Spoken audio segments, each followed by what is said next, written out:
Alright, hello everyone, welcome back to CUT Mitra. और आज हमारी अगली क्लास है पॉलिटिकल साइंस की। तो चलिए शुरू करते हैं, देखते हैं आज हमें क्या क्या पढ़ना है। तो आज जो हमारा टॉपिक है that is politics of plan development. अब आप लोगों ने नेशन बिल्डिंग चैलेंजेस पढ़ लिया है ना, इनिशियल आप रेफ्यूजी क्वेश्चन, पार्टीशन, डिस्प्लेसमेंट, इन सब चीज़ों को आप कवर कर चुके हैं। अब है कि जो नेशन बिल्डिंग चैलेंजेस थे, जैसे कि इंडिया जब आज़ाद हुआ तो आप जानते हैं ना, मैंने आपको पहली क्लास में समझाया था कि हमारे सामने कई चैलेंजेस थे। For example, there was a question of poverty, है ना, there was a question of lack of industrialisation, there was a question of lack of development, है ना, लैक ऑफ मॉडर्नाइजेशन। और अक्सर ये बात कही जा रही थी कि जिन जिन देशों में इस तरह की समस्याएं होती हैं वहां पे डेमोक्रेसी है सर्वाइव नहीं कर पाएगी, डेमोक्रेसी विड गेट जियोपेडाइज ना, इस तरह का आर्गुमेंट चलता था। तो चलिए देखते हैं आज हमें क्या क्या पढ़ना है। सबसे पहला चीज जो आप लोग को समझना है वो है कि आपके टॉपिक्स क्या क्या हैं, इस पे से कौन से सवाल आते हैं, कहाँ कहाँ से सवाल आ सकते हैं। Number one, what you have to go through is the question of 5 year plans। ये आपको समझना है कि 5 year plans थे क्या, ये टॉपिक कवर करना होता है। हालांकि 5 year plans को समझते हुए इसका जो बैकड्रॉप है, या यूं समझ लीजिए जो इसके बैकग्राउंड में एक खास किस्म की समझ है, उसको भी डेवलप करना जरूरी है, क्योंकि सवाल वहां से भी आते हैं ना। What is the background I am talking about, मैं यहां बात कर रहा हूं कि विच पाथ ऑफ डेवलपमेंट, जो 5 year प्लान था, was it part of a certain path of development, क्या इसके बारे में बात करें तो एक ये क्वेश्चन बनता है। Then expansion of the state sector, कैसे स्टेट जो है डेवलपमेंट को आगे बढ़ाएगा, इस सेक्टर का एक्सपेंशन कैसे हुआ, ये हमारा अगला सवाल है। Then the rise of the new economic interest, कौन कौन से ऐसे इंटरेस्ट ग्रुप थे, स्पेसिफिक ग्रुप्स थे, प्रेशर ग्रुप्स की तरह काम करते थे बट इंटरेस्ट ग्रुप थे, कौन कौन से ऐसे इंटरेस्ट थे, ऐसे हित थे, ऐसी डिमांड्स थी, उनको ड्राइव करने में जो निर्णायक भूमिका निभाई इन 5 year प्लान्स ने, डेवलपमेंट के अर्ली मॉडल ने। Then the famine and the suspension of the 5 year plans, negative repercussion क्या पड़ा। 5 year प्लान में जाहिर सी बात है किसी एक खास तरह के डेवलपमेंट प्रोजेक्ट पर फोकस किया गया। अब उस फोकस का पॉजिटिव इफेक्ट भी हुआ होगा और उसी फोकस का नेगेटिव इफेक्ट भी हुआ होगा। तो जो नेगेटिव इफेक्ट हुआ उसका असर क्या पड़ा, क्या कोई फेमीन आया, क्या इस तरह की सिचुएशन बनी, और उसका 5 year प्लान पे क्या असर पड़ा। And as you know the board itself says कि सस्पेंशन ऑफ 5 year प्लान्स का एक आइडिया यहाँ पे हमें देखने को मिलता है। Then we enter the fourth topic जो आपको पढ़ना होता है, दैट इज ग्रीन रेवोल्यूशन, हरित क्रांति के नाम से भी आप इसको जानते हैं, and its political fallouts. Social dimension में क्या इंपैक्ट पड़ा, उसके पॉलिटिकल रिपरकशंस क्या थे, इकोनॉमिक डायमेंशन में क्या असर पड़ा, उसके रिपरकशंस क्या थे, एनवायरमेंटल डायमेंशन पे क्या असर पड़ा, उसके पॉलिटिकल रिपरकशंस क्या थे। So there are different political fallouts. इन 4-5 चीजों को आपको पढ़ना होता है। आपके सवाल जो हैं इसी में किसी खास आर्ग्यूमेंट पर, किसी 5 year प्लान के आइडिया पर, कोई खास किस्म का कोई इकोनॉमिस्ट रहा हो, कोई विजनरी रहा हो उसके ऊपर, कोई इंस्टीट्यूशन बना हो उसके ऊपर, कई तरह के सवाल जो है सीयूटी के एग्जाम में आपसे पूछे जाते हैं। और जब ये सवाल पूछे जाएंगे तो आपके पास आंसर होना चाहिए। ये मेरी गारंटी है कि इस क्लास के बाद आपको इस टॉपिक के ऊपर और कुछ पढ़ने की जरूरत नहीं होगी। Let's begin. The first thing we have to understand is what is the meaning of planned development, right? कि अगर मान लीजिए हम समझें कि हम बात कर रहे हैं डेवलपमेंट की और उसमें भी हम जो टर्म यूज कर रहे हैं दैट इज प्लान्ड डेवलपमेंट, तो ये है क्या। और अगर हम प्लान्ड डेवलपमेंट की बात करते हैं तो हम इसे क्यों समझें, हम इसे समझे भी कैसे, हम इसे कैसे आइडिया के स्तर पर लेके आए, in what manner shall we strive to understand the idea of planned development. तो ये है क्या, सबसे पहले आपको कॉन्टेक्स्ट जानना है। जब इंडिया आजाद हुआ तो इंडिया की आजादी के बाद सबसे पहले हमारे सामने था द क्वेश्चन ऑफ कि नेशन को बिल्ड कैसे किया जाए। अब देखिए नेशन बिल्डिंग है क्या। मान लीजिए अगर हम नेशन बिल्डिंग की बात करें तो इसमें एक तरफ बात होगी नेशन एज एन एंटिटी की, है ना, जैसे मान लीजिए राष्ट्र है और राष्ट्र को एक आप पर्सन की तरह समझने की कोशिश कीजिए, या एक खास किस्म के आप यूनिट की तरह समझने की कोशिश कीजिए कि एक इकाई है तो उसका विकास कैसे किया जाए। दूसरा क्या है, इसी एंटिटी में जो इसको बनाते हैं, मतलब जो इसे कॉन्स्टिट्यूट करते हैं। अब देखिए idea of constituting a nation different होता है।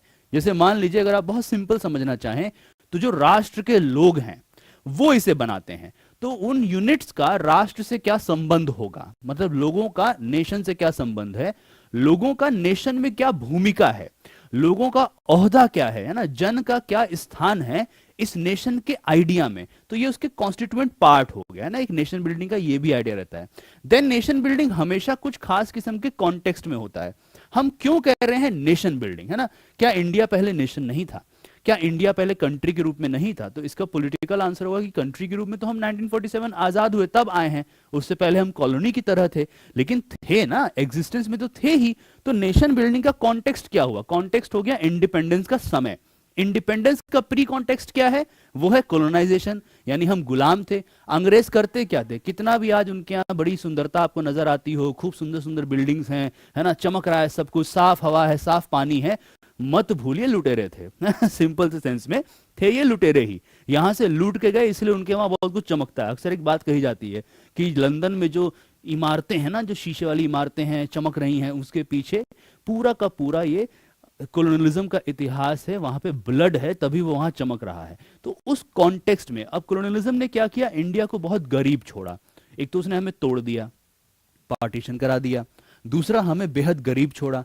जब वो आए थे तो हम दुनिया का कितना जीडीपी बनाते थे, हमारे यहाँ कितना प्रोडक्शन होता था, और जब वो गए तो हम दुनिया के सबसे गरीब देशों में से एक जाने जाते थे। तो इतना ही समझ लीजिए कि इसी कॉन्टेक्स्ट में नेशन बिल्डिंग का आइडिया बनता है।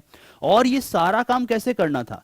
ये काम ऐसे नहीं करना था कि कोई भी आए, कोई भी राज करे, चाहे मिलिट्री डिक्टेटरशिप आ जाए पाकिस्तान की तरह, या वन पार्टी की डिक्टेटरशिप आ जाए चाइना की तरह। नहीं, ऐसा नहीं होना था। कोई राजा बैठा रहे भूटान की तरह, इस तरह से नहीं करना था। इस सारे के सारे नेशन बिल्डिंग प्रोजेक्ट को डेमोक्रेसी के साथ चलाना था, और डेमोक्रेसी के प्रोमिसेस को फुलफिल करते हुए universal adult franchise, rights of citizens, fundamental rights, directive principles of state policy, इन सब चीजों को, इन सारे डिमांड्स को फुलफिल करते हुए हमें इकोनॉमिक डेवलपमेंट को आगे बढ़ाना था। इस कॉन्टेक्स्ट में प्लान डेवलपमेंट की बात जो है ना शुरू होती है। उसका भी एक इतिहास अपना है, सोवियत मॉडल है पूरा, उसको आज हम डिस्कस करेंगे। लेकिन पहली बात जो आपको पकड़नी है वो ये पकड़नी है, अब क्या था? Achieving the economic development was complex and multifaceted. क्यों ऐसी बातें हो रही हैं? जहां पर इतनी समस्याएं हो, जटिल समस्याएं हो, है ना, पॉवर्टी है, पार्टीशन है, वायलेंस है, जेंडर रेशियो गड़बड़ है, इलिटरेसी है, जहां इतनी समस्याएं हो, मॉडर्नाइजेशन नहीं हुआ है, समाज अभी भी परंपरा और आधुनिकता के बीच में खेल रहा है, जहां ऐसी समस्याएं हो, इन समस्याओं में, इन जटिल समस्याओं में अगर सॉल्यूशन खोजना है तो सॉल्यूशन आसान तो नहीं होगा। अगर सॉल्यूशन डेवलपमेंट है, and if the context is complex, then solution is also going to be complex. तो ये कॉम्प्लेक्स था, ठीक है। पहला टर्म क्या यूज हुआ कि ये कॉम्प्लेक्स था। Then it was multifaceted. Multifaceted से क्या मीनिंग है? देखो, शहर में जो लोग रह रहे हैं उनके लिए डेवलपमेंट का मीनिंग कुछ और होगा, गांव में जो लोग रह रहे हैं उनके लिए डेवलपमेंट का मीनिंग कुछ और होगा, जो हमारा जनजातीय समुदाय है, आदिवासी हैं, ट्राइबल्स हैं, उनके लिए डेवलपमेंट का मीनिंग कुछ और होगा, जो हमारे ऑप्रेस्ड कास्ट है, जैसे मान लीजिए सब्जुगेटेड क्लास है, ठीक है, ऐसा वर्ग है जो उपेक्षित है, जिसे बहुत ज्यादा पेन झेलना पड़ा है, डिसएडवांटेज्ड ग्रुप है, उसके लिए डेवलपमेंट का मीनिंग कुछ और होगा। तो अलग अलग मीनिंग्स होते हैं, और इन अलग अलग मीनिंग से क्या होता है, डेवलपमेंट का पूरा प्रोसेस भी है ना, वो मल्टी फेसेटेड हो जाता है, बहुत सारे चेहरों के साथ आता है। एग्रीकल्चर के लिए कुछ और आइडिया आएगा, इंडस्ट्रीज के लिए कुछ और आएगा, रूरल स्फेयर के लिए कुछ और आएगा, अर्बन स्फेयर के लिए कुछ और आएगा। इसीलिए बोला जा रहा है कि ये एक मल्टी फेसेटेड प्रोसेस था। और इन सब में जो सबसे महत्वपूर्ण चीज होती है, जिसकी वजह से ये सारे प्रॉब्लम्स को सॉल्व किया जाता है, कॉम्प्लेक्स डिसीजंस लिए जाते हैं, सॉल्यूशन लेके आया जाता है, that is based on the political will. राजनीतिक इच्छा शक्ति की यदि कमी होगी तो आप अच्छे डिसीजन नहीं ले पाएंगे। इसीलिए कहा जाता है कि पॉलिटिकल डिसीजंस लेना बहुत इंपॉर्टेंट यहां पे गिना गया। हाँ, इसमें अगर हम एक बड़ा आइडिया देना चाहें, जहां से मान लीजिए आपको सीयूटी पूछता है कि अच्छा tell us in brief what the plan development aim was all about, तो इसको आपको दो वर्ड्स याद रखने हैं। नंबर वन, इकोनॉमिक ग्रोथ होना चाहिए, पहला, यानी ग्रोथ हो। अभी सुनते हो ना, जीडीपी ग्रोथ इतना हो रहा है, इतने ग्रोथ रेट से इंडिया आगे बढ़ रहा है, तो इकोनॉमिक ग्रोथ जरूरी है। क्यों जरूरी? देखो, ग्रोथ होगा तो प्रोडक्शन अच्छा हो रहा है, कंजम्पशन अच्छा होगा, ऐसा माना जाता है। उसमें अलग चीजें इकोनॉमिक्स में आपको राजवीर सर इसको और डिटेल में समझाएंगे। इतना आप समझ लीजिए पॉलिटिकल साइंस की क्लास में कि इकोनॉमिक ग्रोथ होगा तो जाहिर सी बात है आपकी अपॉर्चुनिटीज बढ़ती हैं। अपॉर्चुनिटीज बढ़ती हैं तो आपका इनकम का फ्लो बेहतर होता है, सेविंग्स बढ़ेंगी, एक्सपेंडिचर भी आप अच्छे से करेंगे, और पूरा राष्ट्र जो है वो प्रगति के मार्ग पर चलता है। The nation starts moving on the path of development. But economic growth without social justice is nothing, है ना। अगर मान लीजिए ग्रोथ कैसा हो रहा है, जैसे ऐसे समझिए, मैं एक मॉडल बनाता हूं। मान लीजिए एक बहुत बड़ा कप है, ठीक है, ऐसे एक मान लीजिए एक बड़ा सा ग्लास है हमारे पास, ठीक है, और इस ग्लास के नीचे बहुत सारे छोटे छोटे ग्लास मान लीजिए हम लोग रख लेते हैं, ठीक है, बहुत सारे छोटे छोटे ग्लास हैं, है ना, इसके बाद n नंबर जोड़ देते हैं कि बहुत सारे हैं। अगर मान लीजिए ग्रोथ ऐसा है कि खाली यही भरे जा रहा है और जैसे ये भरता है तो ग्लास का साइज बढ़ जाता है और भर रहा है, जब ये भरता है तो ग्लास का साइज और बड़ा हो जाता है, तो क्या ये अच्छा ग्रोथ हुआ, अच्छा डेवलपमेंट हुआ? नहीं हुआ। वहीं मान लीजिए ऐसा ना हो, ग्लासेस हो, ग्लासेस में डिफरेंस हो, कुछ ग्लास बड़े हों कुछ ग्लास छोटे हों, लेकिन सब में थोड़ा थोड़ा थोड़ा थोड़ा भरते जा रहा है, तो उसे हम क्या बोलते हैं कि वो ज्यादा बेहतर डेवलपमेंट का मॉडल हुआ। ये नहीं कि अच्छा, ये भी नहीं कि ये भरेगा तो ही ये भरेंगे, ऐसा नहीं। सरकार नियम ऐसे बनाए, government must develop such policies that there must be some kind of upper limit, कि नहीं इतना हो गया, इतने से यहां पहुंचना चाहिए, रिडिस्ट्रीब्यूशन होना चाहिए, प्रॉपर सोशल एलोकेशन होना चाहिए। ये नहीं कि कुछ ही लोग का ग्लास भरे ही जा रहा है, भरे ही जा रहा है, भरे ही जा रहा है, और बहुत कम लोग हैं जिनके पास थोड़ा थोड़ा पहुंच रहा है, ऐसा नहीं। इक्विटेबल डिस्ट्रीब्यूशन होना चाहिए, तभी ग्रोथ जो है वो असली मायनों में डेवलपमेंट को आगे बढ़ाता है। दैट इज वाई टुडे आज बोला जा रहा है ना कि India is witnessing sometimes things known as jobless growth. India is witnessing GDP growth but with rise in inequality. ये नहीं होना चाहिए। इक्वालिटी के साथ ग्रोथ जब होता है तब उसे सही मायनों में अच्छा डेवलपमेंट कहा जाता है। That is why development must fulfil the goal of economic growth number 1 and number 2 social justice. अब देखिए इस काम को करेगा कौन? अगर आप इसे सिर्फ मार्केट पे छोड़ देंगे तो कुछ नहीं होने वाला है, उससे बहुत बेहतर ऑप्शन वो नहीं है। अगर मान लीजिए आप इसमें ऐसे करें कि नहीं लोग अपने आप ही देखते रहें, मार्केट भी नहीं, अपना कम्युनिटी बेसिस पे कर लो, तो भी बहुत कुछ नहीं होने वाला, क्योंकि आपको एक रेगुलेटरी अथॉरिटी चाहिए, एक ऐसा इंस्टीट्यूशन चाहिए जो सब पर नजर भी रखे, जो ये ध्यान रखे कि इक्वालिटी के बेसिस पे मार्केट चल रहा है, इक्वालिटी के बेसिस पे ग्रोथ हो रहा है, इक्वालिटी के बेसिस पे रिडिस्ट्रीब्यूशन की पॉलिसीज को बढ़ाया जा रहा है। तो इसीलिए बोला जाता है कि पॉलिटिक्स ऑफ प्लान डेवलपमेंट में एक बात बहुत फोकस किया गया कि गवर्नमेंट का रोल यहां पे बहुत ज्यादा इंटरेस्टिंग होगा और इंपॉर्टेंट होगा, और इसी से बहस भी निकलती है कि गवर्नमेंट का रोल कितना होना चाहिए। मतलब गवर्नमेंट क्या फुली कंट्रोल करे, सेमी कंट्रोल करे, पार्शियल कंट्रोल करे, बहुत ही कम कंट्रोल करे, या गवर्नमेंट मार्केट को खुला छोड़ दे, जैसा चाहे बाजार करे और उसी के हिसाब से डेवलपमेंट आगे बढ़े। तो इंट्रोडक्शन में अगर आप देखेंगे तो आपको इतनी सारी बातों का ध्यान रखना चाहिए ताकि आपके पास एक बेहतर समझ बने कि अच्छा इस तरीके से हम डेवलपमेंट के आइडिया को समझते हैं। जो अगली बात आपको जानना है वो है कि डेवलपमेंट पर बहुत ज्यादा पॉलिटिकल कॉन्टेस्टेशंस थे। देखिए यहां पे ना सबसे पहले पॉलिटिकल वर्ड को समझ लीजिए कि मीनिंग क्या है। अक्सर ना आप अगर जाएंगे ना तो पॉलिटिक्स को कई तरह से लोग बातें करते हैं, पॉलिटिक्स को ऐसे डर्टी वर्ड माना जाता है। मैं आपको बताता हूँ, जब मैं बीए ऑनर्स पॉलिटिकल साइंस कर रहा था ना तो मैं अपने गाँव गया। जब मैं अपने गाँव गया तो वहाँ पे एक होता है ना चौपाल टाइप होता है, या यूँ समझ लीजिए कि एक कम्युनिटी स्पेस होता है जहाँ सब लोग जाके बैठते हैं। तो मैं भी वहाँ गया सुबह सुबह वॉक करते हुए, तो वहाँ कुछ लोग अखबार पढ़ रहे थे। तो एक बड़े मतलब गांव के मतलब इज्जतदार व्यक्ति थे, उन्होंने बोला कि बाबू इधर आओ, है ना, इट्स इन बिहार से भोजपुरी में उन्होंने कहा, तो मैं आपको हिंदी में ही बता देता हूँ। उन्होंने बोला बाबू हिने आओ, है ना, इधर आओ, क्या करते हो? मैंने बोला मैं ग्रेजुएशन कर रहा हूँ। अच्छा कहाँ से कर रहे हो? तो मैंने कहा दिल्ली यूनिवर्सिटी से कर रहा हूँ। तो बोले कि क्या पढ़ रहे हो? तो मैंने बोला मैं बीए ऑनर्स पॉलिटिकल साइंस पढ़ रहा हूँ, मैं पॉलिटिकल साइंस पढ़ता हूँ, पॉलिटिक्स की जानकारी रखता हूँ। बोले उसमें क्या पढ़ते हो, पॉलिटिक्स क्या है? मैंने कहा मैं इससे पहले कुछ बोलता, कह रहे मैं बताता हूँ। पॉलिटिक्स के 4 नियम होते हैं, साम दाम भेद दंड, इसके आगे पीछे कुछ भी नहीं है। अब मैं क्या ही कहता उनको, है ना, और हंसी भी आई। उन्होंने बोला कि यही करना था तो गांव से ही कर लेते इस तरह से उन्होंने एक मजाक तरीके से मेरा बनाने का प्रयास किया। हालांकि आज का टाइम है जब वो खुद ही मुझसे पॉलिटिक्स पे बात करते हैं, क्योंकि देखिए पॉलिटिक्स ना सिर्फ नेगेटिव चीज नहीं है। पॉलिटिक्स सिर्फ तोड़ने मरोड़ने खरीद फिरोख्त, है ना, ये सब नहीं है। पॉलिटिक्स क्या है? पॉलिटिक्स एक एक्टिविटी होती है, ठीक है। क्या बोलते हैं इसको हम लोग सिंपल सेंस में? It is an activity. ये किस तरह की एक्टिविटी है? पॉलिटिक्स का एक बहुत बड़ा एक्टिविटी जुड़ा होता है आइडिया ऑफ डिसीजन मेकिंग से। देखिए जब आप कहते हैं ना कि हमें क्या दिल्ली में हवा साफ होनी चाहिए, मान लीजिए आजकल चल रहा है तो इसके एग्जांपल देता हूं, क्या दिल्ली में हवा साफ होनी चाहिए, जब हम ये डिमांड करते हैं तो हम पॉलिटिक्स का पार्ट बन रहे हैं। जब हम कहते हैं कि हवा इस तरीके से साफ होगी, अलग अलग आइडियाज आते हैं, तो हम पॉलिटिक्स का पार्ट बन रहे हैं। और जब आपस में बातचीत करके, डेलिबरेट करके, डिस्कशन करके जब हम किसी डिसीजन पर पहुंचते हैं तो उसको बोला जाता है पॉलिटिकल डिसीजन।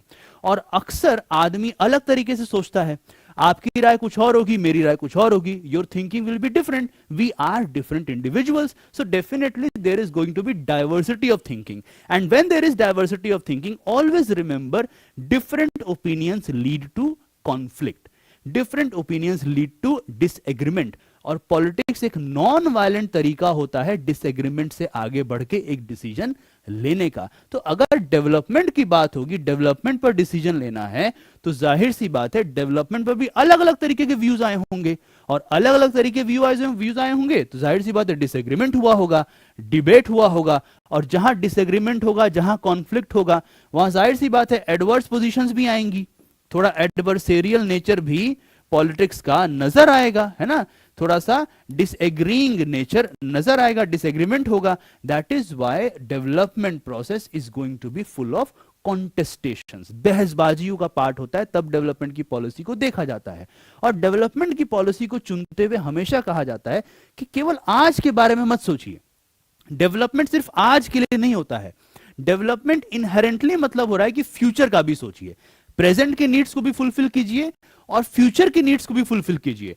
अगर मान लीजिए दिल्ली में बोला गया वे बैक 1980 से पहले ही कि एक मेट्रो होनी चाहिए, तो उसमें बहसबाजी शुरू हुई।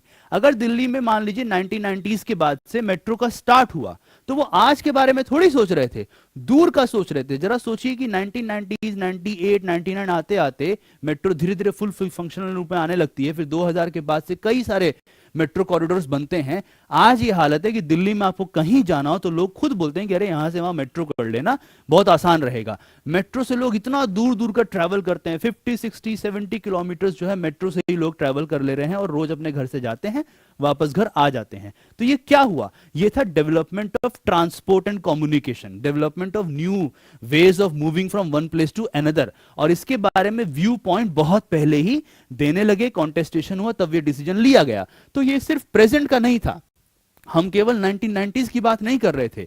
मेट्रो के डेवलपमेंट का आइडिया से हम लोग आगे के 50 साल 60 साल 70 साल की भी बात कर रहे थे। सो डेवलपमेंट क्या है? फ्यूचर की नीड्स और प्रेजेंट की नीड्स दोनों के बीच में बैलेंस करके डेवलपमेंट की पॉलिसी को आगे बढ़ाया जाता है। इसीलिए क्या है कि एक बात कही जाती है कि अगर हमें प्रेजेंट और फ्यूचर दोनों की बात करनी है, डेमोक्रेसी को बचाए रखना है, तो डेवलपमेंट के डिसीजंस लेगा कौन? और आंसर आता है कि डेवलपमेंट के डिसीजंस लेंगे इलेक्टेड रिप्रेजेंटेटिव्स, यानी वो लोग जिन्हें लोगों ने चुनकर भेजा है। क्यों? क्योंकि हमने उनको ये ताकत दी है कि वो हमारे लिए डिसीजन लें। क्योंकि अगर वो कोई खराब डिसीजन लेंगे तो अकाउंटेबिलिटी होगी, अकाउंटेबिलिटी होगी तो इलेक्शन होगा, इलेक्शन होगा, डिसीजन खराब होगा तो वो चुनाव हारेंगे। और उनको भी हमेशा ये डर रहेगा हमें जनता के लिए डिसीजन लेने हैं, क्योंकि जनता ने हमें चुन के भेजा है और जनता हमें इस पोस्ट से हटा भी सकती है। ये आर्ग्यूमेंट आपको समझना है। और इसमें एक और कड़ी जुड़ जाती है कि अगर आप सिर्फ इलेक्टेड रिप्रेजेंटेटिव्स पे छोड़ेंगे चीजों को तो भी फुलफिल नहीं होने वाला।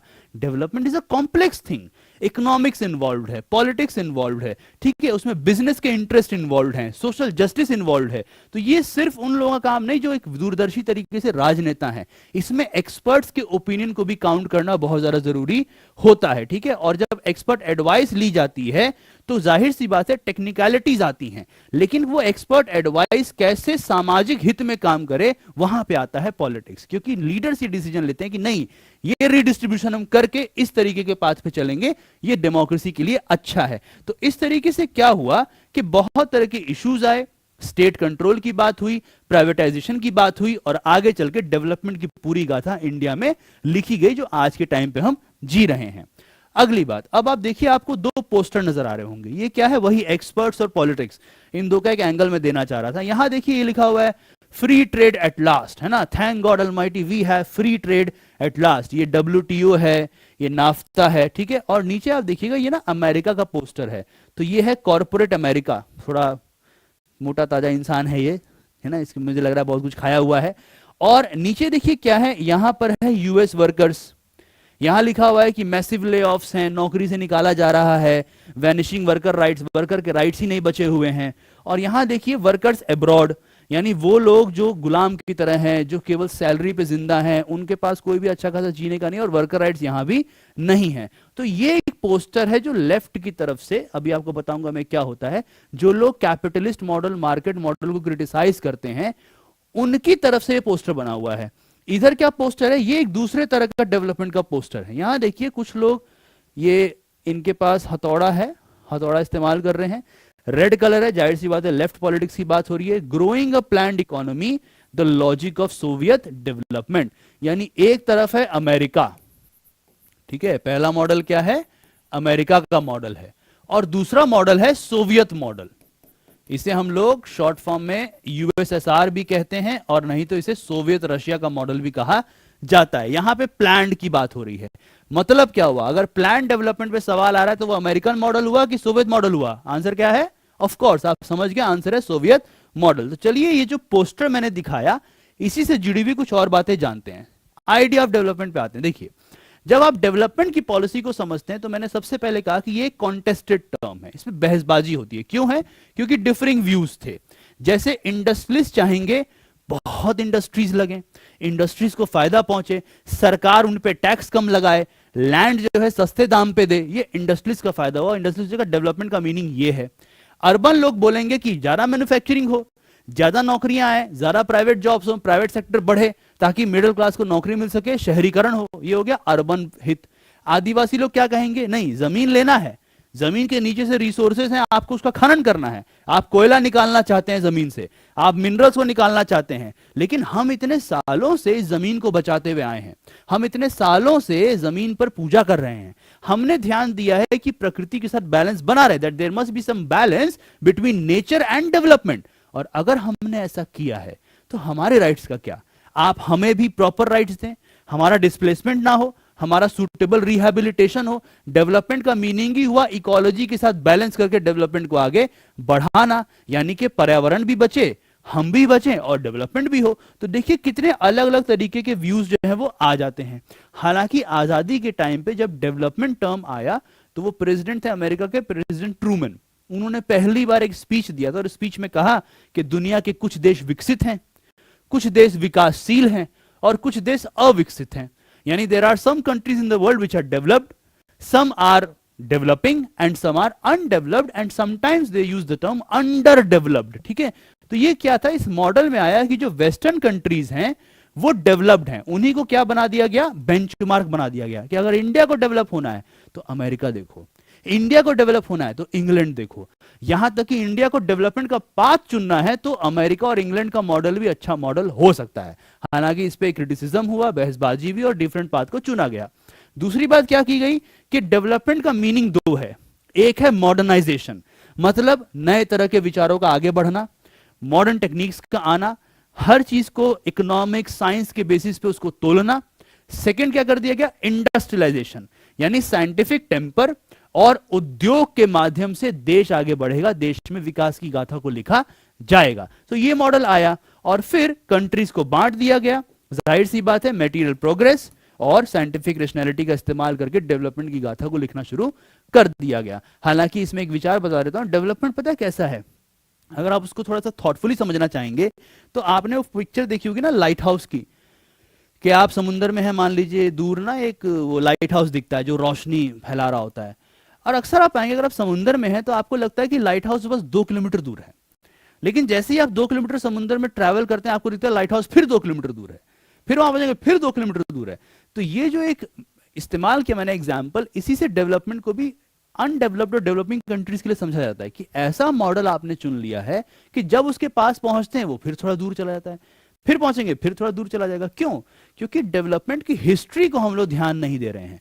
आज आपको इंग्लैंड इसलिए आगे नजर आता है क्योंकि 200 साल से ज्यादा समय तक उसने बाकी देशों पे राज किया। अमेरिका इसलिए नजर आता है क्योंकि उसने वहां जो नेटिव लोग थे उनको हटा के अपना नया मॉडल लेके आ गए। लेकिन डेवलपिंग कंट्रीज के पास ये ऑप्शन नहीं है, हमारे पास थोड़ी कि हम किसी और पे जाके कब्जा कर लें। तो इसलिए एक लाइट हाउस की तरह है, हालांकि फिर भी इसको मॉडल माना गया और इसी को बना के आगे हम लोग काम करने लग गए। तो देखिए 2 मॉडल्स क्या थे। सबसे पहला था यूएस और यूरोप का मॉडल, इसे बोला जाता है लिबरल कैपिटलिस्ट मॉडल, यूं समझ लीजिए राइट मॉडल भी कई बार इसको कहा जाता है। दूसरा मॉडल था सोशलिस्ट मॉडल, जो सोवियत यूनियन का मॉडल था, ये एक लेफ्ट मॉडल था। अब इन मॉडल्स की खासियत क्या थी? देखिए, जो लिबरल कैपिटलिस्ट मॉडल था उसे भी भारत के कुछ नेता अच्छा मानते थे।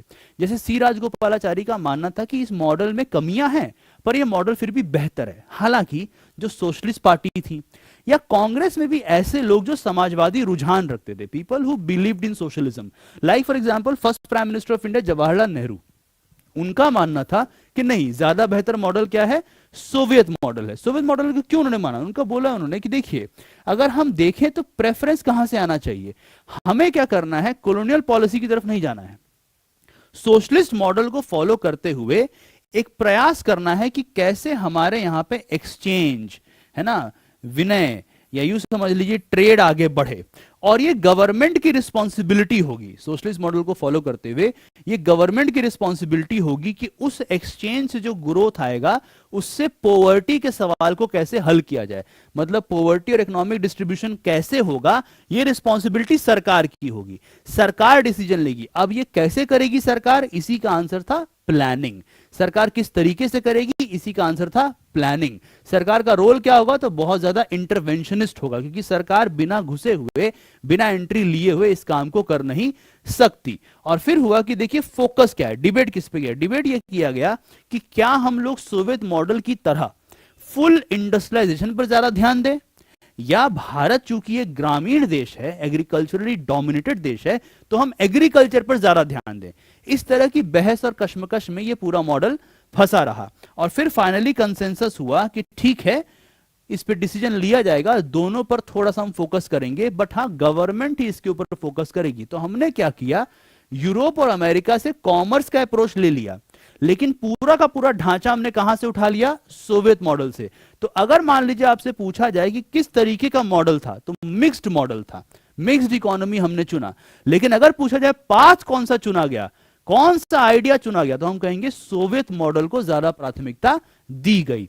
अब इसी में लेफ्ट और राइट का एक डिस्कोर्स जो है वो आपको समझाना चाहता हूं। अक्सर आप समझते होंगे कि ये लेफ्ट वाले हैं, ये राइट वाले हैं, या ये वामपंथी हैं, ये दक्षिणपंथी हैं। तो देखिए वो क्या है, वो ना एक आइडियोलॉजिकल स्टांस को दर्शाता है। क्या आइडियोलॉजिकल स्टांस है कि हम समाज में रहते हुए विकास, समाज में रहते हुए रिडिस्ट्रीब्यूशन, और मार्केट और स्टेट, ठीक है, या सरकार और बाजार, या राज्य और बाजार, इनके बीच के संबंध को कैसे समझना चाहते हैं। तो जो लेफ्ट के लोग होते हैं ना, वो किस पे फोकस करते हैं, उनका मानना है स्टेट का कंट्रोल होना चाहिए, इकोनॉमी पर स्टेट का कंट्रोल होना चाहिए, और वो कहते हैं कि ज्यादा से ज्यादा गवर्नमेंट का रेगुलेशन होना चाहिए, और पॉवर्टी एलिविएशन प्रोग्राम्स, यानी कि गरीबी उन्मूलन के जो कार्यक्रम है उसको चलाना चाहिए। जो राइट के लोग हैं वो बोलते हैं नहीं, देखो गवर्नमेंट का काम है रेगुलेट करना, लेकिन थोड़ा सा दूरी से। गवर्नमेंट क्या है, कम से कम उसको काम करना चाहिए, मिनिमल इंटरवेंशन होना चाहिए, और बाजार पर आप छोड़ दीजिए, डिमांड सप्लाई पर आप छोड़ दीजिए, अपने आप सारी समस्याओं का हल जो है वो निकाल लिया जाएगा। तो ये लेफ्ट राइट का एक डिस्कोर्स है, इतना ही आपको समझना है ताकि आपके एग्जाम में सवाल आए तो आप उसको हल कर लें। जब इंडिया ने डेवलपमेंट के प्लान्ड मॉडल को फॉलो करना शुरू किया, तो हमारे सामने सबसे अच्छा मॉडल निकल के आया प्लानिंग कमीशन का। प्लानिंग कमीशन के बारे में जो सीयूईटी में सवाल आएंगे वो कुछ इस प्रकार के होंगे, उन्हें आप अभी समझ लीजिए। सबसे पहला, प्लानिंग कमीशन था क्या। सो प्लानिंग कमीशन एक एडवाइजरी बॉडी थी। एडवाइजरी बॉडी क्या थी, वो एडवाइस देती थी। किस चीज के बारे में एडवाइस देती? तो इसका आंसर है कि वो नेशनल प्लानिंग, राष्ट्रीय स्तर पर कैसे नियोजन किया जाएगा, क्या प्लान बनाया जाएगा, इसके बारे में एडवाइस देती थी। इस्टेब्लिश कब की गई? तो प्रॉपर सरकारी ऑर्डर था, 1950 में इस्टेब्लिश किया गया। हालांकि चूंकि ये कमीशन में एक्सपर्ट्स होते थे, एक्सपर्ट एडवाइस देंगे, डिसीजन कौन लेगा? पॉलिटिक्स। तो इसीलिए इनके सभी डिसीजन के किसकी जरूरत थी? कैबिनेट के अप्रूवल की। कैबिनेट का मीनिंग क्या हो गया?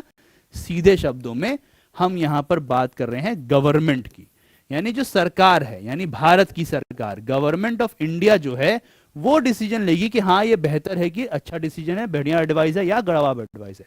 फिर इनका मानना था कि देखिए प्लानिंग कमीशन काम कैसे करेगा। तो जो कॉन्स्टिट्यूशन में डीपीएसपी लिखा हुआ है, directive principles of state policy, जिसमें सोशल जस्टिस की बात हुई है, इकोनॉमिक जस्टिस की बात हुई है, इकोनॉमिक वेलफेयर की बात हुई है, अभी अगली स्लाइड में आपको बताऊंगा स्कोप समझाते हुए।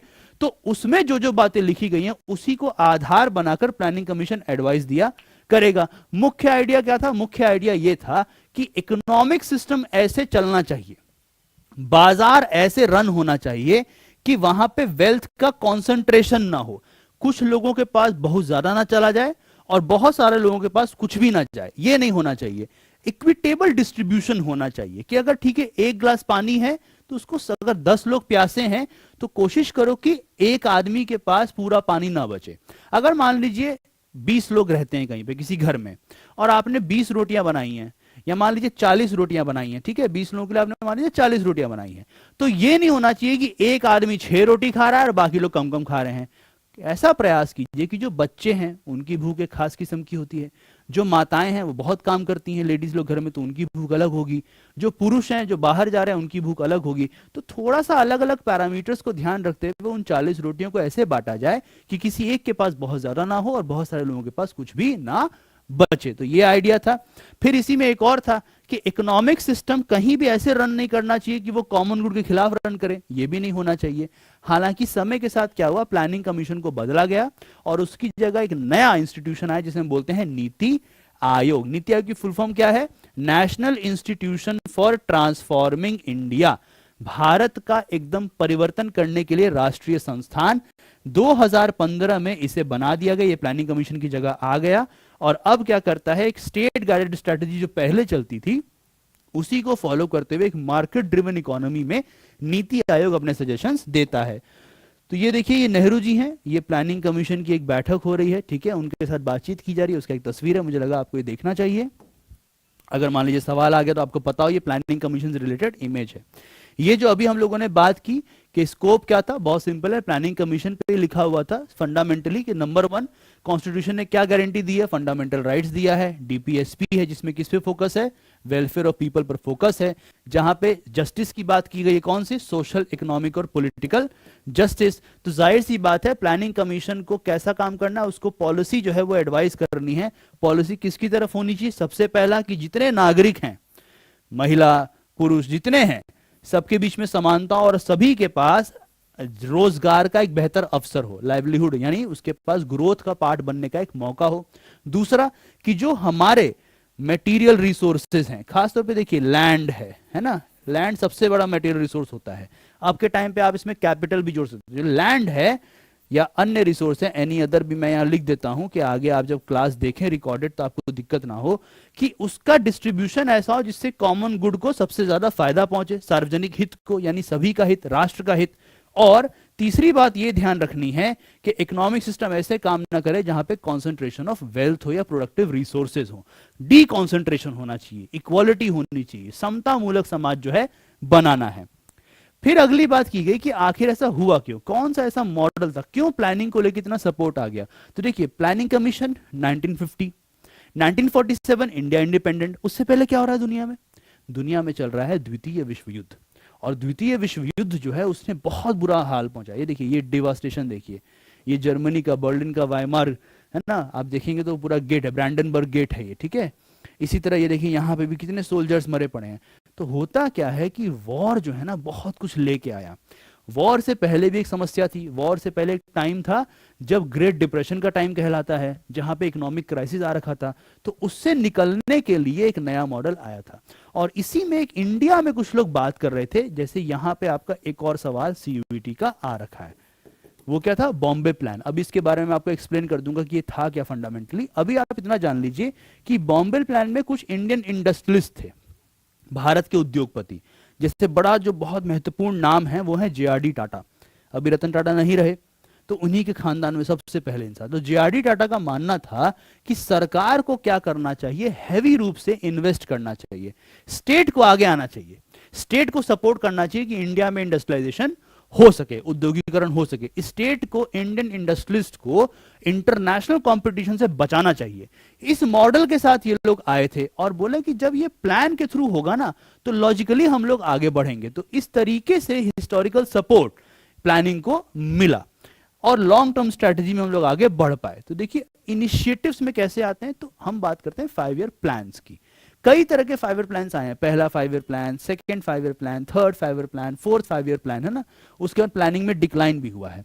तो अगर आप 5 ईयर प्लान के बारे में सोचे तो सीधी बात है, 5 ईयर का मतलब क्या हो गया कि ये प्लान कितने सालों के लिए आ रहा है, 5 सालों के लिए आ रहा है। इंस्पायर कहां से है, पहले आपको बता चुका हूं, सोवियत यूनियन से। ये इंडिया को इकोनॉमिक डेवलपमेंट पे क्या करते थे, गाइड करेंगे। तो 5 ईयर प्लान में क्या होता था, जो बजट होता था ना, बजट को 2 भागों में बांटते थे। एक होता था नॉन प्लान बजट, मतलब जो सालाना खर्चे हैं उसके लिए, ठीक है, नॉन प्लान बजट। एक होता था प्लान बजट, मतलब क्या है, जो हमारी डेवलपमेंट की प्रायोरिटीज हैं। क्या थी priorities, economic growth with social justice, ठीक है। फिर से यहां लिख देता हूं, what were the priorities, number 1 economic growth and number 2 social justice, है ना, यही तो अभी पढ़ाया मैंने आपको शुरुआत में, याद आ रहा है कि नहीं आ रहा है? आया ना, वेरी गुड। ठीक है, तो economic growth and social justice, in priorities को कैसे फुलफिल किया जाएगा, ये होता था लॉन्ग टर्म स्ट्रैटेजी, ये होता था प्लान बजट का पार्ट। और फिर क्या हुआ, धीरे धीरे हम लोगों ने अलग अलग प्लान्स को लॉन्च करना शुरू किया। जैसे 1951 में फर्स्ट 5 ईयर प्लान को लॉन्च किया गया। याद रखिएगा, यहां पे सवाल आया हुआ है, इस पे सवाल आया है, क्वेश्चन यहां पे आता है, क्वेश्चन यहां पे आता है, क्वेश्चन इस पे आता है, फिर ये पूछा जाएगा फर्स्ट 5 ईयर प्लान कब लॉन्च हुआ, एक सवाल यहां आएगा। तो इस जब पहले प्लान को लॉन्च किया गया तो उतना नई चीज आई है, तो पूरे देश में ना पूरा माहौल बना कि अरे क्या कमाल की चीज आई है, प्लानिंग आया है, अब तो देश एकदम बदल जाएगा। तो खूब सारे लोगों का इंटरेस्ट जगा, एकेडमिशियंस का इंटरेस्ट जगा, पॉलिटिशियंस का इंटरेस्ट जगा, इकोनॉमिक एक्सपर्ट्स का इंटरेस्ट जगा, सबका इंटरेस्ट, स्टैटिस्टिशियंस का इंटरेस्ट जगा कि प्लानिंग का क्या असर हो रहा है, जो आर्ग्यूमेंट्स दिए कि प्लानिंग से ये फायदा होता है वो फायदा होता है, क्या ये फुलफिल हो रहा है, तो ये हमें दिखता है। फिर हमारा पीक ऑफ प्लानिंग एक्साइटमेंट क्या है, जब सेकेंड 5 ईयर प्लान आता है, सवाल इस पे आ जाएगा। थर्ड 5 ईयर प्लान, यानी सेकेंड और थर्ड जो थे वो ऐसा टाइम था जब एकदम पीक पे था, यानी सब लोग प्लानिंग प्लानिंग प्लानिंग पे बात कर रहे थे, प्लान्स को बहुत अच्छा मान रहे थे। लेकिन रेपरकशंस जब आते हैं तो क्राइसिस भी आता है। रेपरकशंस कब दिखता है हमें, 1966 आते आते हमें दिखता है कि प्लानिंग का जो एंथुजियाज्म था वो एकदम कम होने लगा, क्योंकि उस दौर में इंडिया बहुत बड़े इकोनॉमिक क्राइसिस से गुजर रहा था। फोर्थ प्लान को डिले किया गया, इसे प्लान हॉलिडे के नाम से भी जाना जाता है। एक सवाल देखिए यहां बन गया, और इतने सारे क्रिटिसिज्म्स के बावजूद हमेशा याद रखिएगा, आज आपको दिखता है ना कि इंडिया मार्केट ड्रिवन है, 1990s के बाद लिबरलाइज हो गया, नया मॉडल आ गया, वो आज दिखता है। उस जमाने में आप जाएंगे तो आज हम यहां मौजूद नहीं होते, आज इंडिया अपने आप को सुपर पावर बनाने की बात नहीं कर रहा होता अगर हमारे पास शुरुआत के टाइम पे प्लान्ड मॉडल नहीं होता। तो ये आपको थोड़ा सा एक ओवरव्यू में प्लान्स का देना चाह रहा था कि आपको पता रहे। Quick fact revision, number 1, inspiration कहां से है, सोवियत यूनियन से है। हिस्टोरिकल कॉन्टेक्स्ट क्या है, Wars and the great depression. पहला प्लान 1951, दूसरा प्लान 1956, तीसरा प्लान 1961। कब डिक्लाइन शुरू होता है प्लान का, 1966। Plan holiday, fourth 5 year plan. और प्लानिंग में, फर्स्ट प्लानिंग में सेकंड प्लानिंग में क्या डिफरेंस था, क्या डिवाइड किया गया था उसके अंदर, कि हमने नॉन प्लान बजट और प्लान बजट के बीच में डिफरेंस किया हुआ था। ठीक है, ये आपको ध्यान रखना है। आइए आगे बढ़ते हैं, पहले 5 ईयर के प्लान की बात करते हैं। देखिए, आजाद हुए, आजादी के बाद पहला चैलेंज गरीबी है। तो पहले प्लान का एजेंडा था कि इंडिया को कैसे पॉवर्टी के साइकिल से बाहर निकालना है। जो फेमस नाम आपको याद रखना है फर्स्ट 5 ईयर प्लान के बारे में, दैट इज मिस्टर के.एन. राज। बड़े कमाल के इंडिविजुअल थे के.एन. राज। के.एन. राज का मानना था कि देखिए, डेवलपमेंट के पाथ पर चलिए, लेकिन डेमोक्रेसी को हानि नहीं होनी चाहिए। इसीलिए हमें शौक लगा है, हम इंडिपेंडेंट हुए हैं, राष्ट्र को चलाने का पूरा बागडोर हमारे हाथों में आ गया है, तो हमें क्या है, बहुत ही कॉशियस, धीरे धीरे, स्लो स्पीड से आगे बढ़ना है, धीरे धीरे हमें आगे बढ़ना है। इसमें क्या किया गया था कि एग्रेरियन सेक्टर को प्राथमिकता दी गई थी, इसलिए स्टेट ने इरिगेशन प्रोजेक्ट्स, है ना, सिंचाई, केनाल्स बनाना, इस पे काफी फोकस किया। यही वो दौर है जब भाखड़ा नांगल डैम या उठ के बाहर आया। एग्रीकल्चर की बात करें तो एग्रीकल्चर में कुछ हो ही नहीं सकता था जब तक आप लैंड रिफॉर्म नहीं करते, यानी लैंड डिस्ट्रीब्यूशन और एग्रीकल्चरल ग्रोथ पर फोकस किया गया। इस प्लानिंग का एक और फायदा हुआ कि चूंकि आपने एग्रीरियन सेक्टर पे काफी फोकस किया, तो हमें नेशनल इनकम धीरे धीरे सेविंग्स के माध्यम से बढ़ती हुई नजर भी आई। हालांकि इसके बावजूद कंजम्पशन बहुत ज्यादा नहीं हो रहा था। ठीक है, उतना ज्यादा कंजम्पशन और उतना ज्यादा सेविंग जितना एक्सपेक्टेड था उतना नहीं हुआ। इससे एक चैलेंज भी हमारे सामने आया। ये लैंड रिफॉर्म का एक आइडिया है, और ये भाखड़ा नांगल डैम जो है यहाँ पे इसी प्लान के दौरान बनाते हैं। एक सवाल ये भी बनेगा यहां से, एक सवाल के.एन. राज के नाम पे आएगा, एक सवाल इस पे आएगा, और एक टाइम पीरियड पे सवाल आपका आ सकता है। फोकस किस पे था, इस पे आ जाएगा, और एक सवाल यहां से आएगा कि अप्रोच क्या रखा गया था। देखिए, एक ही स्लाइड है, एक ही स्लाइड से 7 सवाल, इसलिए कह रहा हूं ये क्लास देख लोगे तो तुम्हारा काम बन गया। ठीक है, आगे बढ़ते हैं। अब आते हैं सेकंड 5 ईयर प्लान। पहला था एग्रेरियन सेक्टर, के.एन. राज, कॉशियस अप्रोच, इस तरह के आर्गुमेंट चल रहे हैं। सेकंड प्लान आते हुए इंसान बदल गए, पीसी महालानोबिस। ठीक है, बहुत कमाल के इकोनॉमिस्ट थे, स्टैटिस्टिशियन थे। इन्होंने क्या कहा कि देखो, जब तक आप सिर्फ एक ही सेक्टर पे बहुत फोकस करेंगे ना, कुछ होने वाला नहीं है। क्यों नहीं होने वाला है? डेवलपमेंट की जरूरत होती है अलग अलग सेक्टर्स में डेवलप होना। डेवलपमेंट डिमांड करता है कि किसी भी इकोनॉमी के सभी सेक्टर्स में ग्रोथ हो रहा हो, तो इन्होंने कहा कि स्ट्रक्चरल चेंज, संरचनात्मक परिवर्तन की आवश्यकता है अक्रॉस सेक्टर्स की। इसी दौरान क्या हुआ, अवार्डी सेशन एक हुआ था कांग्रेस का 1955 में, और उसी में प्लानिंग के ड्राफ्ट आने से पहले ही कांग्रेस ने एक आर्गुमेंट दिया, रेजोल्यूशन पास किया कि हमारा एजेंडा है एक सोशलिस्ट पैटर्न ऑफ सोसाइटी को बनाना, और सोशलिस्ट पैटर्न ऑफ सोसाइटी तब तक नहीं बन सकता जब तक इंडस्ट्रियलाइजेशन पे बहुत जोर ना हो। तो सेकेंड प्लान आते हुए क्या किया गया, नेशनल गोल को फॉलो करते हुए रैपिड इंडस्ट्रियलाइजेशन पर फोकस किया गया। और ये रैपिड इंडस्ट्रियलाइजेशन इस तरीके से आगे बढ़ा कि सबसे पहला हाई टैरिफ्स, इससे क्या हुआ, डोमेस्टिक इंडस्ट्रीज बची और इकोनॉमिक ग्रोथ हुआ। मतलब कि टैरिफ रेट जो बाहर के लोग आके लगा रहे हैं उनके ऊपर एक्सेसिव टैक्सेशन था। हेवी इंडस्ट्रीज को एग्रीकल्चर के ऊपर प्रायोरिटी दी गई। गवर्नमेंट ने पूरा ध्यान दिया कि गवर्नमेंट आके इंडस्ट्रीज में इन्वेस्ट करे। आपने सुना होगा नवरत्न, है ना, 9 जेम्स ऑफ इंडियन इकोनॉमी, ये इसी दौरान बनाए गए। आज भी आप देखते होंगे कि कितना हेवी इंडस्ट्री जो इंडियन गवर्नमेंट ने स्टैब्लिश की, वो कितना ज्यादा एम्प्लॉयमेंट और कितना ग्रोथ इंडिया को देती थी। तो ये सेकेंड 5 ईयर प्लान के दौरान ही हुआ था। तो आपको फर्स्ट 5 ईयर प्लान और सेकेंड 5 ईयर प्लान के बीच के डिफरेंस को भी समझना है। उसमें एग्रीकल्चर पे फोकस है तो उसमें इंडस्ट्री पे फोकस है, उसमें एक सेक्टर पे ज्यादा फोकस है, उसमें अक्रॉस सेक्टर्स पर फोकस है। उसमें के.एन. राज है तो इसमें कौन है, पी.सी. महालनोबिस है। उसमें हेस्टी कॉशियस अप्रोच, हेस्टीनेस की जगह कॉशियस अप्रोच की बात हो रही है, स्लो ग्रोथ की बात हो रही है, धीरे धीरे आगे चलने की बात हो रही है, यहाँ पे तुरंत स्ट्रक्चरल चेंजेस की बात हो रही है। तो ये डिफरेंस भी आपको ध्यान रखना है। उसमें land distribution, land reforms, agrarian irrigation channels की बात हो रही है, तो यहां पर बात हो रहा है कि स्टेट लेड इंडस्ट्रियलाइजेशन होना चाहिए। तो आपके इन सब पे सवाल आते हैं। मान लीजिए यही आ गया तो आप लिखेंगे सेकेंड 5 ईयर प्लान, ठीक है, इस तरीके से आपको समझना है। आइए थोड़ा इनके बारे में जान लें। अभी जिनके मैंने नाम लिया, सबसे पहले हैं पी.सी. महालनोबिस, ठीक है। क्या क्या जानना है आपको, सबसे पहली बात, architect of the second 5 year plan 1956 to लेके 61 तक, ठीक है। इसके अगला आपको क्या समझना है, रैपिड इंडस्ट्रियलाइजेशन को इन्होंने फोकस किया। इन्होंने कहा कि पब्लिक सेक्टर जो है वो इंडस्ट्री को बूम करेगा। इंडियन स्टैटिस्टिकल इंस्टीट्यूट को इन्होंने स्टैब्लिश किया और हैवी इंडस्ट्रीज पे जोर दिया। नीचे नाम है फर्स्ट 5 ईयर प्लान के इंसान का, के.एन. राज, 1951 टू 56 में इन्होंने काम किया। इनका क्या काम था, धीरे धीरे आगे बढ़िए, और एग्रेरियन रिफॉर्म्स, डैम्स, इरिगेशन, इस पे इन्होंने फोकस किया। डेमोक्रेसी को कॉम्प्रोमाइज नहीं करना है। फिर मैंने 2 बातें और बताई। अवार्डी सेशन आज का चेन्नई जो उसी में ही हुआ था, सोशलिस्ट पैटर्न सोसाइटी पे बात की गई, और सेकंड प्लान पे फोकस इसका बहुत ज्यादा था। इसने इन्फ्लुएंस किया कि हैवी इंडस्ट्रियलाइजेशन पे फोकस हुआ with the socialist goal. Bombay plan क्या था, 1944 में ये एक ब्लूप्रिंट था जिसे इंडियन इंडस्ट्रीज ने बनाया था। आपको मैंने एक नाम बताया था, mister JRD. Tata, GD. Birla, आज भी आप इन लोगों का नाम सुनते हैं, बिरला ग्रुप, टाटा ग्रुप, है ना, इन्हीं से निकल रहा है, ठीक है। और इनका ये कहना था कि हैवी इंडस्ट्रीज हो, इंफ्रास्ट्रक्चर डेवलपमेंट हो, और स्टेट जो है वो इंश्योर करे कि इकोनॉमिक डेवलपमेंट हो रहा है। तो ये कुछ बातें आपको ध्यान होनी चाहिए। अब आगे बढ़ते हैं। देखिए, इंडस्ट्रियलाइजेशन की बात तो होने लगी। अब एक सवाल बनता है कि क्या इंडिया में इंडस्ट्रियलाइजेशन को लेकर कुछ चैलेंजेस भी थे? क्या ऐसा था माहौल कि हाँ बस सारे रास्ते खुले हुए हैं, कोई टेंशन लेने की जरूरत नहीं है, बस अब करना क्या है, इंडस्ट्रीज लगाएंगे, देश आगे बढ़ेगा, विकास होगा, है ना, इस तरीके से? ऐसा नहीं था। इंडस्ट्रियलाइजेशन के अपने चैलेंजेस थे।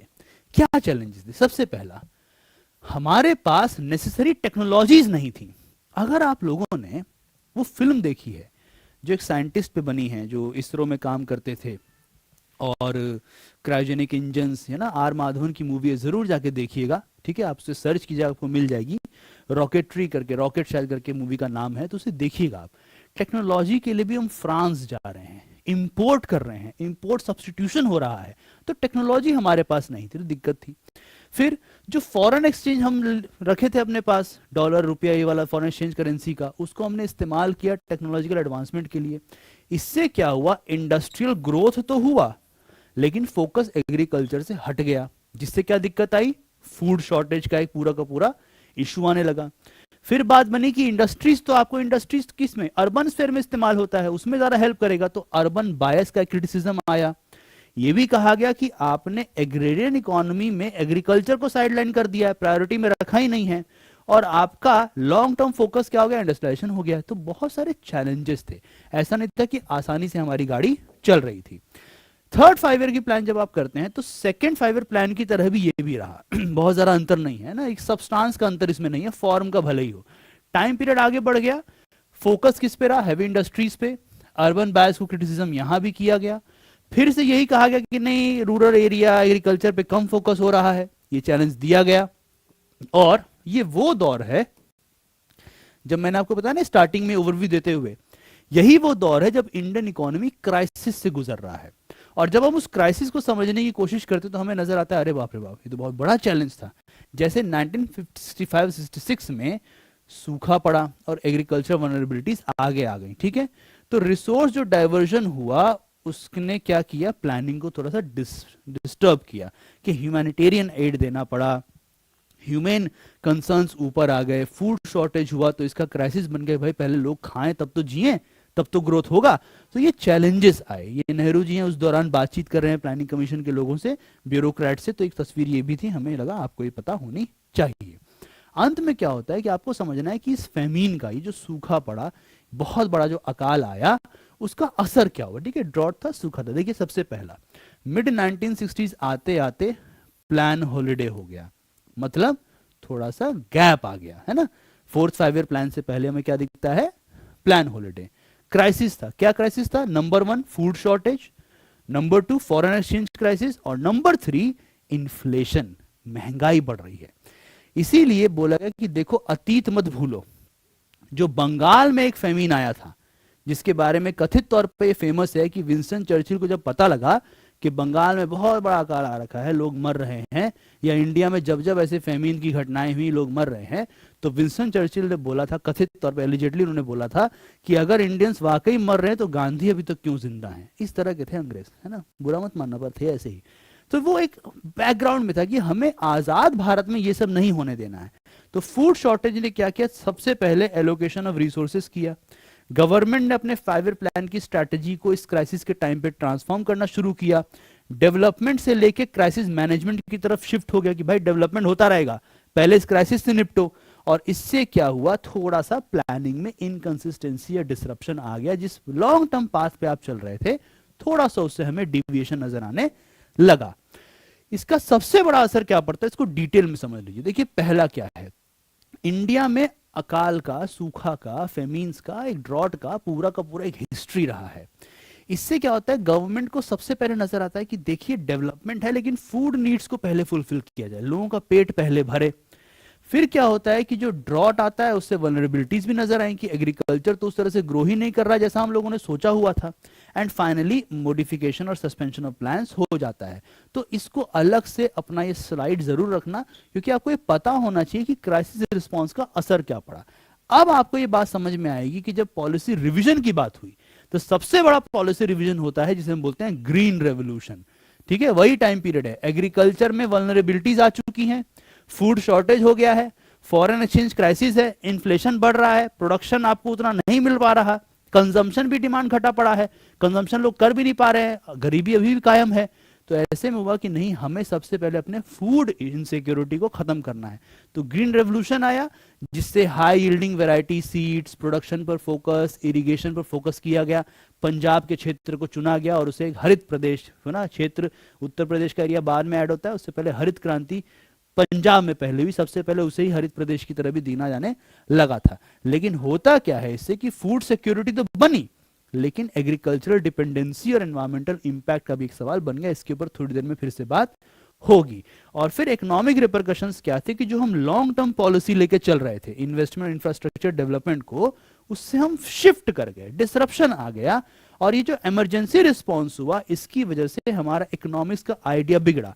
मतलब कि साइडलाइन कर दिए गए सबसे इंपॉर्टेंट चीजें, जैसे लैंड और रिसोर्स डेवलपमेंट, कि भूमि को इस तरीके से उसकी उर्वरता को बढ़ा रहे हैं, अच्छी बात है, लेकिन उसका अलग तरीके से भी इस्तेमाल हो सकता था। खाली एग्रीरियन सेक्टर में क्यों आप डेवलपमेंट के शुरू सोच रहे हैं, खाली एग्रीरियन सेक्टर पे क्यों फोकस कर रहे हैं, रिसोर्स को और भी यूटिलाइजेशन किए जा सकते थे। तो जो लॉन्ग टर्म स्ट्रेटेजी था ना, कि परिवर्तन हो, कि प्राइमरी सेक्टर से उठ के हम लोग जाएं सेकेंडरी सेक्टर में, सेकेंडरी सेक्टर से उठ के हम लोग जाएं टर्शरी सेक्टर में, ठीक है। एग्रीकल्चर है, अच्छी बात है, यहां से हमारा यूटिलाइजेशन जाए सेकेंडरी सेक्टर, इंडस्ट्रियल सेक्टर में, और यहां से हम जाएं टर्शरी सेक्टर, हम सर्विस सेक्टर में जाएं।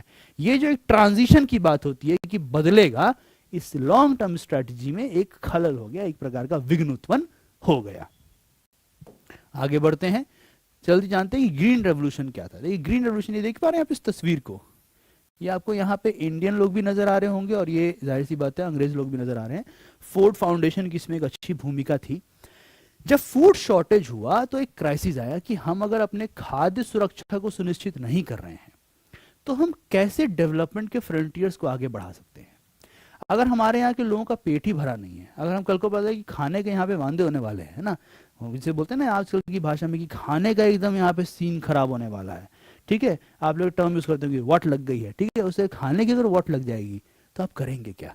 तो फूड सिक्योरिटी को सुनिश्चित करने के लिए हाई यील्ड वैरायटी सीड्स, मतलब कि जिससे उत्पादन ज्यादा अच्छा हो सके, केमिकल फर्टिलाइजर जो ज्यादा बेहतर तरीके से जमीन के अंदर मौजूद क्षमता को बढ़ा दें, एक्स्ट्रापोलेट कर दें, और इरिगेशन इंप्रूवमेंट्स कि हम केवल जमीन के पानी पंपिंग सेट के लिए सिंचाई पर निर्भर ना हो, नदियों का कैनाल्स इरिगेशन बनाया जाए, वहां से पानी पहुंचे, ऐसा खेत के ऐसे क्षेत्र में क्रांति ला दी जाए जैसा पहले कभी भारत में हुआ ही ना हो। इस तरीके के आइडिया से आया और इससे क्या हुआ, भारत का एक ट्रांसफॉर्मेशन हुआ।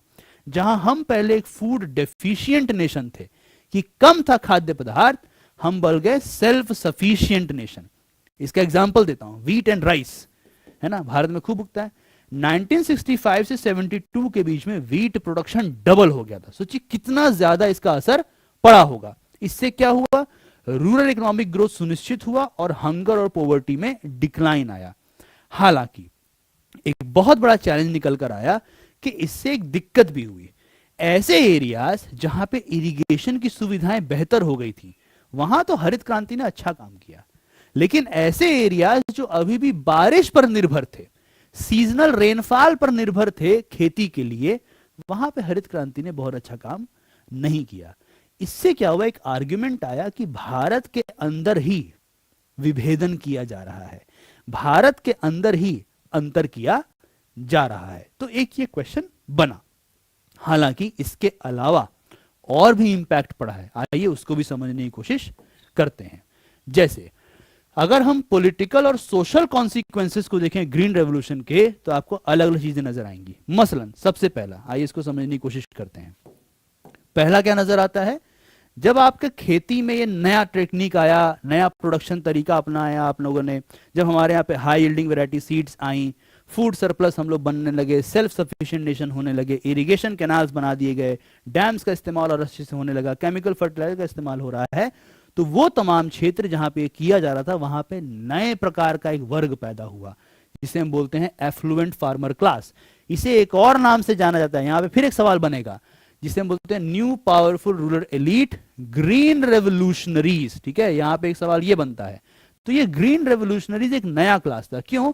क्योंकि अभी तक जो किसान मर रहा था, अचानक उसके पास बहुत ज्यादा क्षमता आ गई थी, तो और उसने जैसे अपने आप को इकोनॉमिकली पावरफुल किया, सेल्फ सफिशिएंट करा, तो उसका पॉलिटिकल वॉइस भी मजबूत होने लगा। यही वो दौर है जब आपको दिखता है कि पंजाब और हरियाणा में किसान नेता उभरते हैं। ठीक है, आज आप सुनते हो ना बादल फैमिली है, ठीक है, आपने उससे पहले और नेता जो उभरे हैं, ये सब लोग इसी दौर में निकल के आए हैं क्योंकि न्यू एलिट पैदा हुआ। इन्होंने क्या किया, लोकल पावर डायनामिक्स को अपने हिसाब से शेप करना शुरू कर दिया। अब जब किसान को फोकस करके पॉलिसीज आई, किसान का जीवन बेहतर हुआ, तो फार्मर्स मूवमेंट भी हुए। क्यों? क्योंकि कब तक स्टेट सपोर्ट करेगा, कब तक सरकारी फायदा होगा, तो न्यू फार्मर मूवमेंट आए, नया एक्टिविज्म हुआ। किन मुद्दों पे हुआ? उधार, कर्ज, क्रॉप फेलियर। देखिए टेक्नोलॉजी क्या है ना, एक टाइम तक ही काम करती है। जैसे अगर आप मान लीजिए, अगर आप खेतिहर परिवार से मतलब रखते हैं संबंध, जैसे मैं रखता हूं, तो एक चीज आपने नोटिस किया होगा, आप नए प्रकार का लाते हैं सीड और अक्सर आपने सुना होगा उसमें कीड़े लग गए। या यूं समझ लीजिए, जितना ज्यादा हम केमिकल का इस्तेमाल कर रहे हैं उतना ही ज्यादा फिर हमें इंसेक्टिसाइड्स का भी इस्तेमाल करना पड़ रहा है। तो क्रॉप फेलियर की एक समस्या आने लगी। जमीन की जो प्राकृतिक उर्वरता है, जो उसके अंदर ऊर्जा है, वो कम होने लगी और राइजिंग इनपुट कॉस्ट, खेती करना महंगा होता चला गया। ये मुद्दे आज भी हैं, इसीलिए ग्रीन रेवोल्यूशन का इंपैक्ट आज भी गिना जाता है। अभी भी जो किसान का जो प्रोटेस्ट होता है उसमें यही मांग होती है ना कि हमें सब्सिडी और मिलनी चाहिए। क्यों बोल रहे हैं? इनपुट कॉस्ट बढ़ गया है। आज भी लोग क्यों आत्महत्या कर रहे हैं? क्रॉप फेलियर बढ़ गया है। ठीक है, तो फार्मर्स मूवमेंट ने क्या किया, इस मुद्दे को उठाया और दोबारा से लैंड राइट्स का मुद्दा, रिसोर्स एक्सेस का मुद्दा फिर से ओपन कर आने लगा। फिर नया पॉलिसी बना। पॉलिसी क्या बना कि हमें सिर्फ ग्रोथ नहीं करना है एग्रीकल्चर में भी, वहां पर भी हमें इक्विटी की बात करनी है। मतलब जो हमारा ट्विन ऑब्जेक्टिव था, economic growth and social justice, जब हम इस पर ज्यादा फोकस करने लगे तो ये कहां गया? तो ये सवाल फिर से उठ के आया। और एनवायरमेंटल कंसर्न्स, मतलब कि इंटेंसिव फार्मिंग प्रैक्टिस की वजह से पानी में मिलावट, पानी की गुणवत्ता में कमी, जमीन की गुणवत्ता में कमी, डिजीजेस का आना, उसका प्रकृति पर्यावरण पर खराब असर पड़ना, ये सारे मुद्दे जब आने लगे तो एनवायरमेंटल कॉन्शियसनेस भी जगा और एक नया मुद्दा बनकर आया। इसीलिए ग्रीन रेवोल्यूशन को एक और तरीके से समझते हैं कि ग्रीन रेवोल्यूशन ने इंडिया को इकोनॉमिक गेन तो जरूर दिया। एक बहुत अच्छे पॉलिटिकल साइंटिस्ट हैं, आप लोग जब डीयू पहुंचेंगे ना तो आप पढ़ेंगे, फ्रांसिस फ्रैंकल नाम है उनका। तो इकोनॉमिक गेन तो दिया, but at what cost? At political cost. तो ये बात आपको दिमाग में रखनी है। अगली बात क्या है कि इसके बाद चीजें बदलती हैं। मतलब 66 67 तक हम लोग प्लान हॉलिडे इस सब पे उलझ रहे हैं, बहसबाजी चल रही है। 60s 70s आते आते हमें कुछ चीजें नजर आती हैं। क्या नजर आता है? पहला चीज कि स्टेट ने जो प्लानिंग का मॉडल दिया उसमें थोड़ा दिक्कतें आई। जो इंडिया की ग्रोइंग इकोनॉमिक डिमांड्स थी उसको पूरा फुलफिल नहीं किया। इसीलिए यह बोला जाने लगा कि शायद सेंट्रलाइज प्लानिंग उतना अच्छा विकल्प भी नहीं है जितना 1951 में वो नजर आ रहा था। फिर क्या होता है? एक नया वर्ग पैदा होता है। वो क्या बोलते हैं? स्टेट ठीक है, आप काम करिए, हमें आपसे कोई समस्या नहीं है, लेकिन डॉक्टर साहब खाली आप ही मत आइए, प्राइवेट सेक्टर को मौका दीजिए।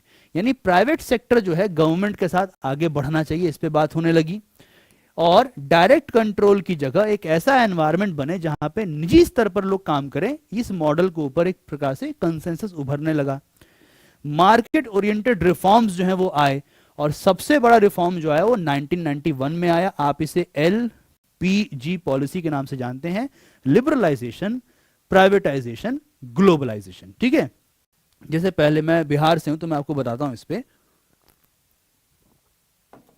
कि जब हम लोग अपने घर से नेपाल जाते थे ना, तो मेरे पिताजी या हमारे दादा बुजुर्ग लोग बोला करते थे कि नेपाल में हम लोग देखते थे नई नई तरह की गाड़ियां हैं, खूब वैरायटी है, इंडिया में वैसा दिखता ही नहीं था। तो वहां की इकोनॉमी पहले ही लिबरलाइज हो गई थी, तो उस तरह के मॉडल को यहां पे लाया गया। और आज जो हम देख रहे हैं वो इसी ट्रांजिशन का नतीजा है कि आज हमारे यहाँ पे एक नया मॉडल चलता रहे। थोड़ा इसके बारे में भी हम जानकारी ले लेते हैं ताकि हमारी समझदारी बने।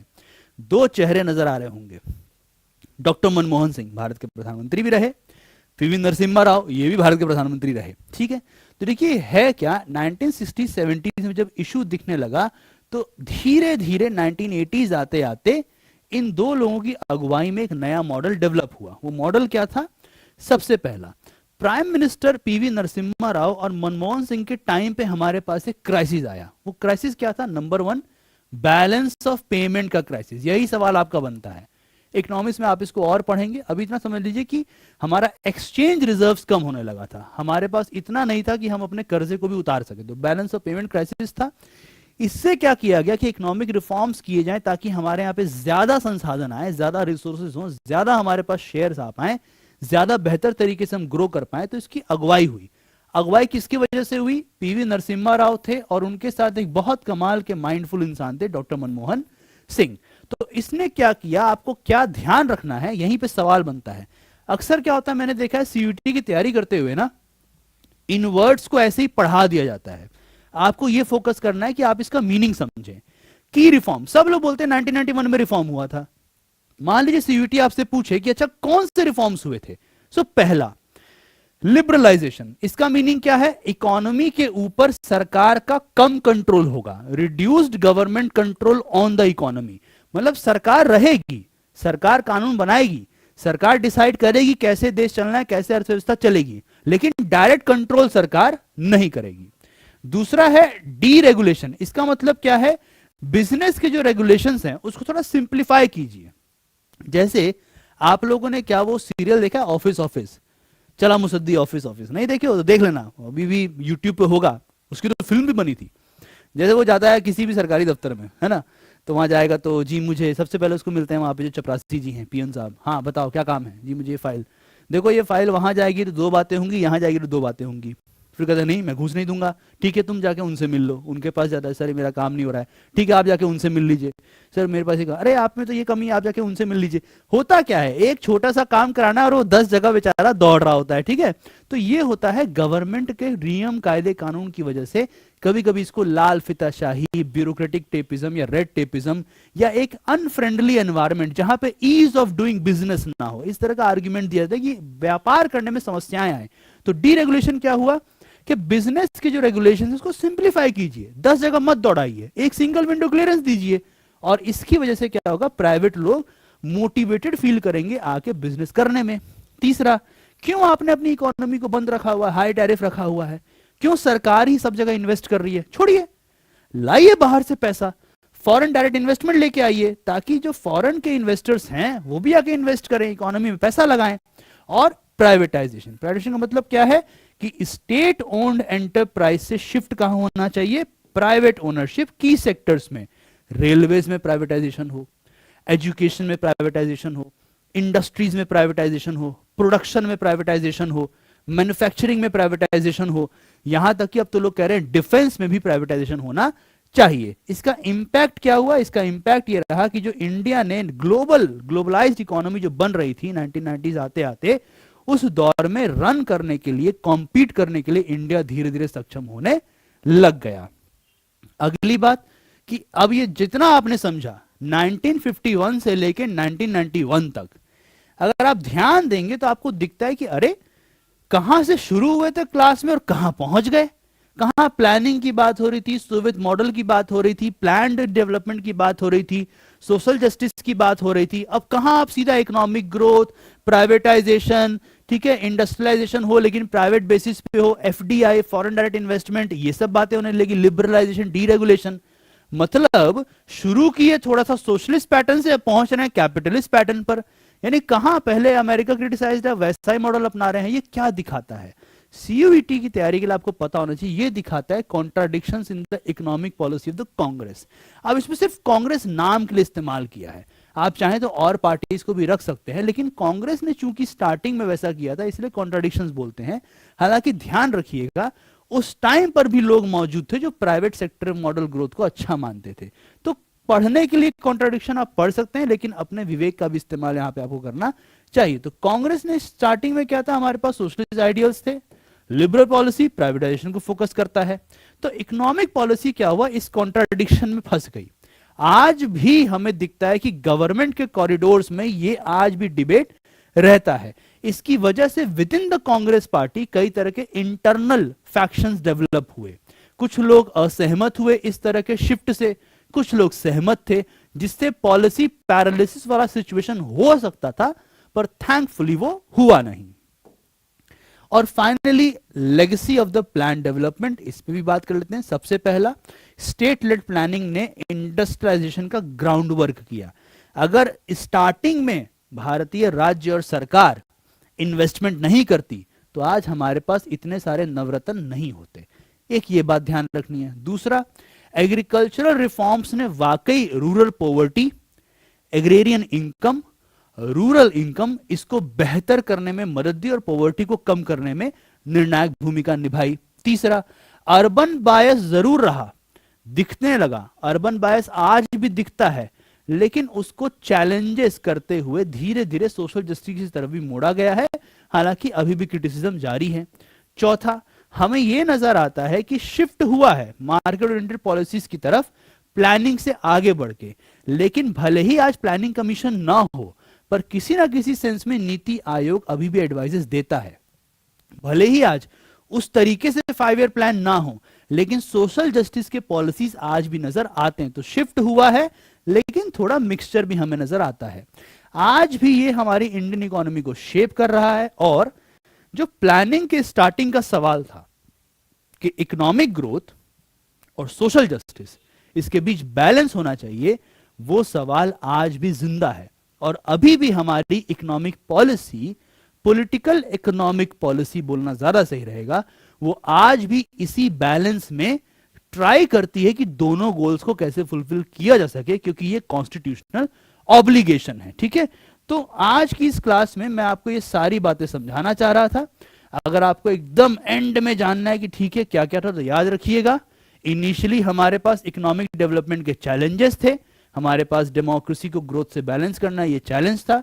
दूसरा हमारे पास था कि स्टेट ने काफी अच्छा रोल प्ले किया, आज भी करता है, बट अब एक रेगुलेटर है, कंट्रोलर नहीं है। डेवलपमेंट के कई मॉडल्स थे, अमेरिकन मॉडल था, सोवियत मॉडल था, हमने सोवियत मॉडल सोशलिस्ट पैटर्न को चूज किया, लेकिन मिक्स्ड इकोनॉमी मॉडल किया। कंज्यूमर कॉमर्स एक्सचेंज को बढ़ाने की बात तब भी चल रही थी, तो अमेरिकन मॉडल से भी हमने थोड़ा बहुत लिया था। ग्रीन रेवोल्यूशन ने देश में फूड सिक्योरिटी को बढ़ाया, सेल्फ सफिशिएंट बन गए हम फूड डेफिशिएंट से, लेकिन नया पॉलिटिकल क्लास पैदा हुआ, नया फार्मर्स मूवमेंट आए, नए तरह का पावर डायनेमिक्स आया और एनवायरमेंटल कॉन्सिक्वेंसेस भी हमें झेलना पड़ा। मार्केट पॉलिसी में हम शिफ्ट हुए हैं, आज हमारे पास प्राइवेटाइजेशन है, लिबरलाइजेशन है, लेकिन सोशल जस्टिस कंसर्न्स आज भी उसी तरीके से बरकरार हैं, जिस पे काम हो रहा है। और जो कुछ भी आज भारत ने कमाया है वो आज की स्थिति में इसलिए मौजूद है क्योंकि we back in 1951 and till 1966 there was a planned model of development going on. तो आज की क्लास में इतना ही, मैं बहुत जल्दी मिलूंगा आपसे अगली क्लास में, जिसमें हम नेक्स्ट टॉपिक के ऊपर बातचीत करेंगे। Thank you so much, see you all in the next class.